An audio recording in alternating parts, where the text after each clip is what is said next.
कहाँ हो? खै कता हो यार मैले देखिनँ त। ए यता यता यही छ। ए के छ यार? एकदम ठिक छ। अनि कस्तो लाग्यो रेस्टुरेन्ट? एम्बियन्स त बबालै रहेछ यार। यहाँकै इमेज मात्रै होइन के फुड पनि बबालै छ भने त के खान्छस्? नखाने भयो नखाए। के रे? त्यस्तो के होइन, यसपालिको बजेट अलिक कम छ, यसो बजेट मिलाएर खा भने के। ए ल ल। एक्सक्युज मी हजुर सर अर्डर टिप्नु न। हुन्छ भन्नु न मुस्ताङ आलु, टिमुर chicken, watermelon juice, fruit salad, mint lemonade, red velvet. मासला लोबीले मेरो बाउ बाजेदेखिको सबै सकुन भयो यार। कसरी भाग्नु होला? अनि कोकोनट मिल्क है। ओए उता फर्केर के गनगन गरे? त्यति के पनि होइन। अनि यति धेरै अर्डर गरेर खाइसक्छ? खाइसकिहाल्छु नि, पैसा पनि मै तिर्छु। A few moments later. बब्बाल मिठो खायो है। म टोइलेट गएर आउँछु, बिल माग्दै गर ल। ल ल। छेपारेर घर बनाउँछु भन्नु र यसले पैसा तिर्छु भन्नु उस्तै हो। साला बिल तिरिसक्दा पनि आउँदैन त। आज तिरे कि? अनि बिल आयो? बिल आएर पनि तिरिसकेँ भने मैले। तिरिसक्यो? अँ होइन आज घाम कहाँबाट उठायो? जिन्दगीमा कहिले पैसा नतिर्ने मान्छेले पैसा तिर्नु भन्दैछ त। आज त मेरो लट्ठी परेको थियो कि त्यही भएर।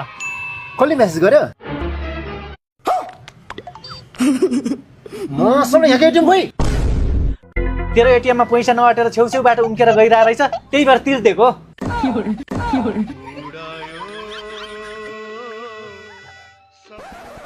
पक्तलाई बिल तिर्नुपर्छ भनेर त तैँले भागेको होइन?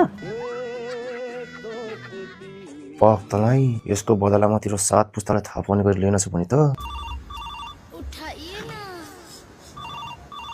हेलो सन्तोष गर्लफ्रेन्ड होइन? बिचरा कस्तो गरिसँग लपरे आरम्भ बेकरीमा खाजा खा पैसा तिर्न सकेर मैले तिर्दिएँ। झन्डै भाँडा बाँध्नु पर्यो भने ल एक्सक्युज मी सुन्नु न भाइ। हजुर यसले आरम्भ बेकरीमा खाजा खा पैसा मैले तिरे हो नि। तेरो बेजेत मैले कसरी गर्नुपर्छ मलाई थाहा छ नि। सल एक्सक्युज मी यो त अघि क्याफेको बहिनी जस्तो त। हजुर सुन्नु न यसले अघि आरम्भ बेकरीमा पेट फुट्ने गरी लादी मिसिन गरी खाएर पैसा तिर्ने बेला पैसा नभएर मैले तिर्दिएको। साला दुनियाँको अगाडि बेइज्जत गर्दै हिँड्छ, पैसा नभएर हो। पैसा राख्ने ठाउँ अप्ठ्यारो भएर पो त अनि तेरो पैसा ले।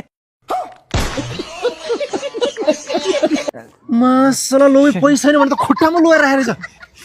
हेलो सुन्नु त अब भने आरम्भ बेकरीको समाचार पूर्ण रूपमा सुन्नु होला। यहाँ एकदमै राम्रो क्वालिटीको फ्रेस केकहरू यही किचनमा बनाएर सर्भिस गर्नुको साथसाथै हजुरहरूको अर्डर अनुसार बर्थडे एनिभर्सरी लगायत सम्पूर्ण केकहरू बनाइन्छ। तपाईँहरू कन्फ्युज चाहिँ नहुनु होला है। यहाँ बेकरी आइटम मात्रै नभएर हेल्दी एन्ड हाइजेनिक फुडहरू ब्रेकफास्टदेखि डिनरसम्म सर्भिस गरिन्छ भने एकदम लग्जरी र पिसफुल एम्बियन्स भएकोले कफी र फुडको मजा लिँदै आनन्दले टाइम स्पेन्ड गर्न सक्नुहुनेछ। तपाईँहरू भक्तो